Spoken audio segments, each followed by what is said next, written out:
Just for the record, this is Dana and Ginny. I'm going to talk to you first, Ginny, first author of this amazing paper, because it seems that in the practice of physical therapy, there are methods that are being used that are not necessarily evidence-based. I want you to put me in the picture of what it was you wanted to investigate here with this very exhaustive review that you're publishing in Pediatric Physical Therapy. Thanks so much for asking. About 20 years ago, I met a parent who was doing a technique that was very different to me. It was called CME, or Quervis Medical. She was traveling to Canada 3-4 times a year. She was doing 4 to 6 hours a day of exercise with her daughter. During that time, her daughter was crying and screaming through most of these activities, and I wanted to know more. So I started communicating with her instructor, who is Esther Fink in Toronto. And through Esther, I met Ramon Cuervas and started speaking to him about his technique. And then they had a student in Brooklyn named Jacob, who had some of my kids as well. And I started communicating with him. Also had a friend in Israel that was using this technique. So really just trying to look at what parents are discovering, what parents are finding exciting, and seeing if it goes along with what we know to be best evidence-based practice and ingredients. Right. And So for you're me, looking at this technique. There are two techniques you've looked at: dynamic movement intervention and this Cuervas Medec exercise. What were they being used for? What was the application practically?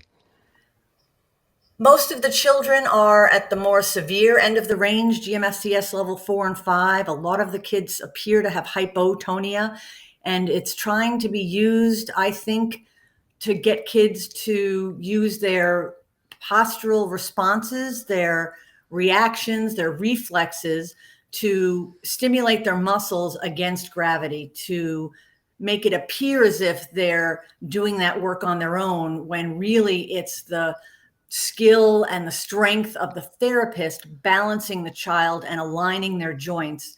And so we weren't quite sure if that would translate to function and participation in the real world. So we wanted Right. to look at the evidence. So the idea was to improve gross motor function, and there was a belief that it did, but you are now finding something different? There's still the belief that it is. We just don't have the evidence behind it to support it, and the principles behind it, the ideas of the mechanisms of why these interventions might work, don't align with current understanding of how children gain functional skills. And together with Dr. Dana Poole, you've been actually investigating, getting all the evidence together, and you've got some dynamic, you've got some ideas now about what needs to be done. Because I gather you're not really satisfied with the situation as it is. Perhaps over to you, Dana. Can you tell us what's going on then? What's your interpretation of all of this? Look, at the moment, when we look at dynamic movement intervention, our DMI and CME, they are heavily reported in social media. And social media provides these anecdotes and testimonials, which really appeal to parents, showing the so-called effectiveness when you see a pre and a post video. The problem with that is you don't really understand the mechanisms of the actual intervention itself. And being on social media, they're just anecdotes. So we really wanted to look in a little bit closer about what is the actual evidence, because social media likes and follows doesn't equal actual evidence. And so that's what we really wanted to have a look at. Now, how widespread is the use of these two methods at the moment? Look, it's hard to comment on the numbers, but when you look at social media, there's thousands of children that seem to engage in this. When you actually look at the courses that are being sold to therapists, it's done all over the world, and there's thousands of therapists that are signing up to be trained in this. And our question with all of this was, the main question of our paper was, where's the evidence? Because if you're going to ask people to spend thousands of dollars, either in their own money to be trained, or their own money or insurers to actually get the intervention, and there's no evidence to show its effectiveness. In fact, over the last 50 years, there's only been 2 case studies in CME, heavily biased case studies, and only 1 conference abstract for DMI. With those groundings, there is no justification for why you'd be spending thousands of dollars on an intervention when there's nothing to ground it. Right. Can you tell me then what you have done and what you found? Well, we found that there was just exactly that, no evidence. 2 case studies, 1 conference abstract. This gives it a SACET level 5. And we also don't have any adverse event profiles. When you try to look into the effectiveness, there are no outcomes that are actually valid and reliable that are being reported, and that's a concern. That means we don't know what are the potential outcomes, both immediate and long term. We don't know how much you need to do. And there's been a lot of other manual facilitation techniques, very similar ideas of therapists influencing movement in other areas, and a technique known as NDT. And it didn't matter how much therapy you actually did, whether it was just a few hours or hundreds of hours, it was shown to be not more effective than nothing at all. So we need to make sure that people who are really promoting this intervention are doing the work to show what it actually does, what are the outcomes, and most importantly, are there any adverse events? Are there detrimental effects of this particular technique? Because we're also hearing anecdotes of these detrimental effects on children, and they both go hand in hand.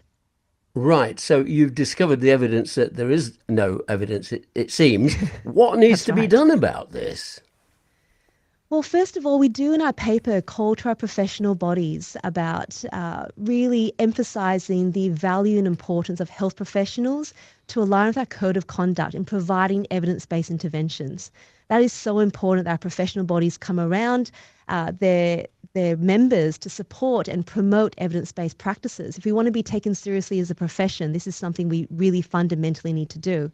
And the second thing we call for is do the work. If this is something that you truly believe works, before you sell the course to more people, before you provide the intervention to more children, do the work to show what it actually does, allow it to be evaluated, and that is their responsibility before they continue to sell this course or continue to provide this intervention. So there were some calls to action here. So you've now published the data that you have in pediatric physical therapy. What do you think physical therapists and physiotherapists around the planet need to be doing about this? How can they apply your examination, your investigative findings? We really encourage therapists to look at the evidence. We now have so much great evidence that's available now of things that are effective.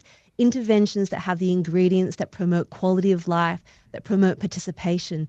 Use them. So much work has been done with tens of thousands of researchers all over the world, really united to show that we can actually improve quality of life, improve participation.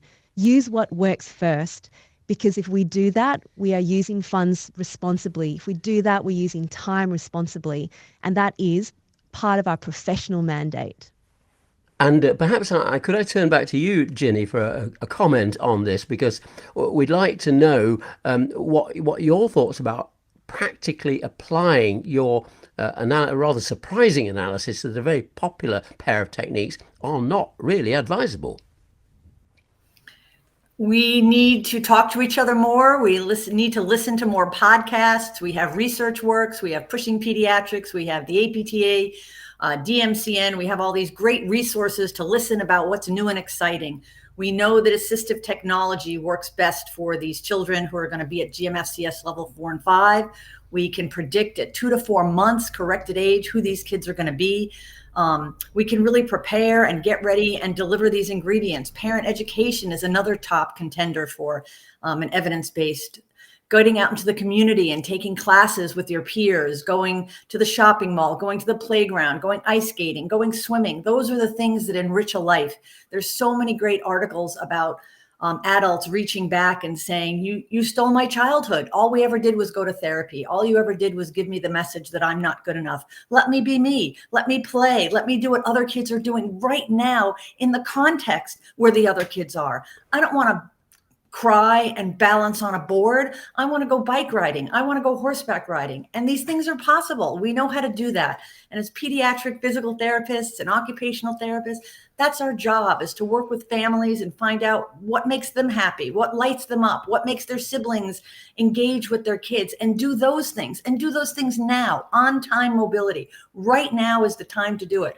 Typical kids are standing, bearing weight at 6 months. They're sitting up in supported sitting at 3 months. They're taking steps at 7 to 9 months. Let's do all those things. We don't need to balance on boards or walk in between blocks or go for hours of therapy in the therapy room when the sun is out and everybody else is at the playground. So get out of your clinic and go have some fun in real life.